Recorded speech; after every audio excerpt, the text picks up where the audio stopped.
Hey everybody, it's Rabbit. Welcome to the channel, and today we're going to run through some sample fights in the game of War Thunder. This is going to be a follow-on from the video I made in terms of some tips and tricks, because one of the problems I noticed with a lot of tips and tricks videos is they don't give you practical examples of multiple fights in a row to try and break down how to use all of it successfully in a kind of holistic fashion.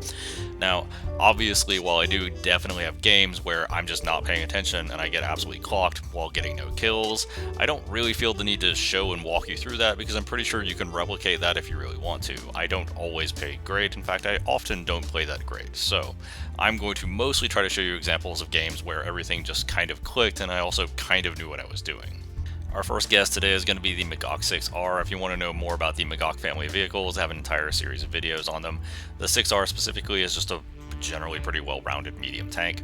Now, the first thing we're going to look at is why are we where we're at, because obviously knowing why you're in the position that on the map that you are is pretty important. A lot of people seem to just kind of wander forward till they see enemies. In this specific scenario, we're pretty late in the match. We know that our spawn to the immediate left is actually being covered by the enemy, and that's part of the reason why we spawned to the right and we're wrapping around. And as soon as I saw this Begleitpanzer on the bridge, I thought this would be a good opportunity because one of the principles we discussed when we were looking at basic tips and tricks was trying to control angles. On this bridge, you can't really do it unless you have a convenient wreck like this Begleitpanzer to both offer you some concealment and some cover. So it'll be hard for them to spot you, and if they spot you, it'll be hard for them to land the hits they need. Now, that's the entire reason why we're using this bridge, is because we can cover the left spawn and try to relieve some of that spawn pressure, and we also just happen to have a convenient opportunity where there's an enemy vehicle that allows us to get into that position without any real problems.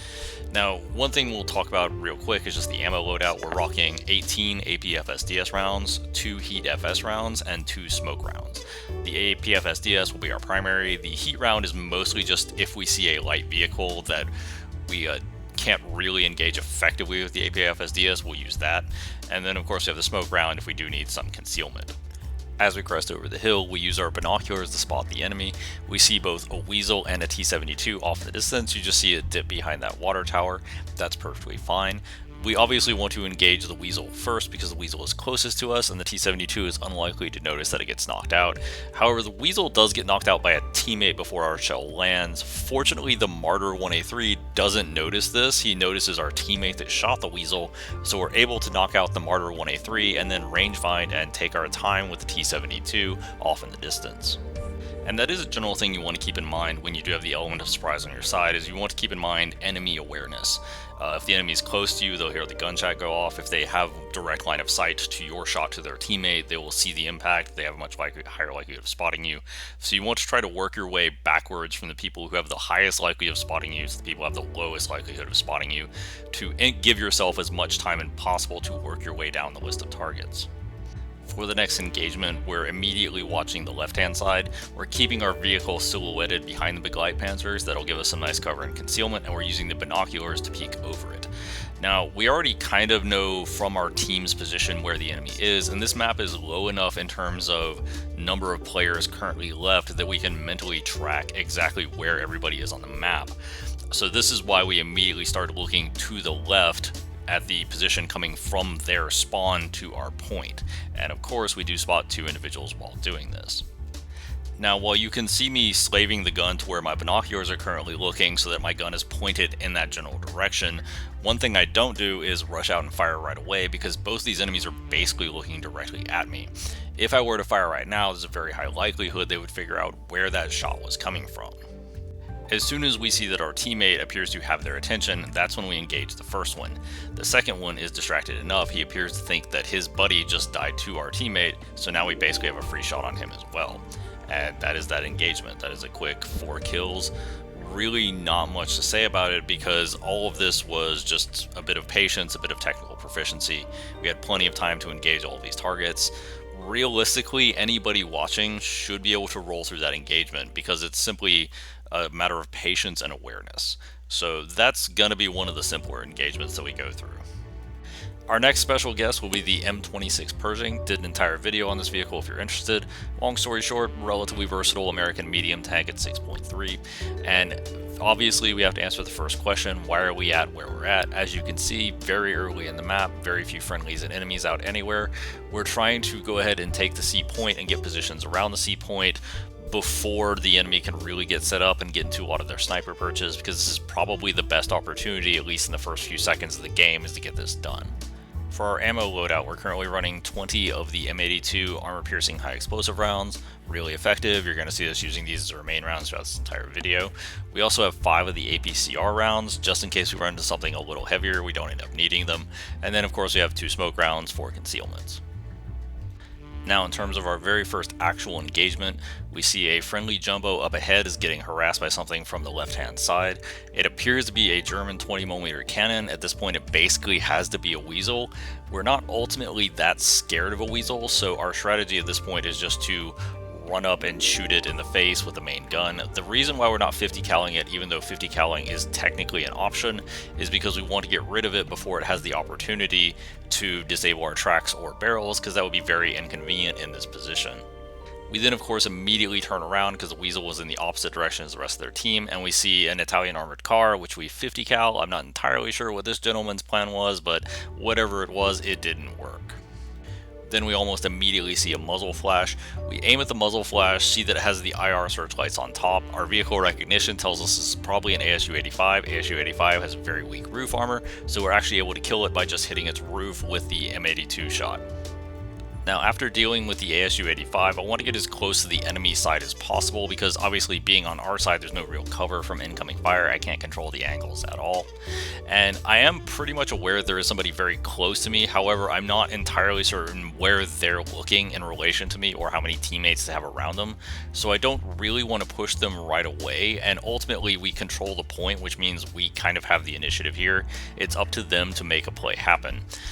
We do, while we're looking at potentially dealing with this enemy behind this rock, see a tiger, and what we decide to do is essentially shoot for the area behind the tracks, try to land the round directly behind the driver. This is basically going to be a guaranteed kill on a tiger, and you can see the RU-251 tries to take advantage of the opportunity. Now, one thing that happens when we know the RU-251 is about to shoot us is we kind of charge forward at an angle to reduce the likelihood that they're able to get off an accurate shot. However, the problem is the RU-251 is a lot faster in the reverse than we are, so when it goes to reverse and I realize that I can't quite get around the corner in time, I immediately back off. He's just going to have his gun reloaded and be looking directly at me. But then again, our patience does pay off. A teammate manages to, it looks like, land some sort of shot. The RU-251 has the smoke, and we are able to reflex a shot into the smoke to deal with the RU-251.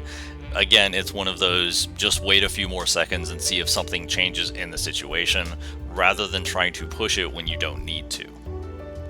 In this particular instance, we see a Jagdpanther, and I wasn't really sure where to aim on the Jagdpanther. I was trying to exercise a little bit of patience and see if he would go forward enough to show me his lower plate on his side. However, he doesn't end up doing that. But I do know that my shell can usually go through his machine gun port, although I'm not confident at this angle. It turns out at this angle you can still destroy it. Maybe he had already lost some crew. Doesn't really matter. We were likely going to disable him anyway with that shot, but it is just icing on the cake that that shot ended up taking him out. While none of the kills were individually that impressive throughout the purging engagement, we killed 6 enemies, we retook the point, and we were overall just playing with a high level of confidence in our machine. But we also played with patience where it was warranted. In scenarios where we couldn't reliably push enemies, we just didn't push them. The advantage of having the point is that the enemy has to come to you, and because they have to come to you, you can dictate the terms of the engagement, even though they might have a better vehicle. And for our last engagement for this video, we have the Magog Hydra, and you'll notice if you look at the modifications that this is a completely stock vehicle. This was actually before they added the default FPE, so we don't have any parts, we don't have any FPE, we just have a basic Heat FS round. And as you can also tell by our position, we have ended up getting kind of overextended because our teammates around us all died, which is not a great position to be in when you're running a purely stock vehicle. For our ammo, while we do non-optionally have the Hydra rockets, we have 38 of them, 19 in each pod, that's fine. We're also rocking 15 Heat FS rounds, which is our stock round.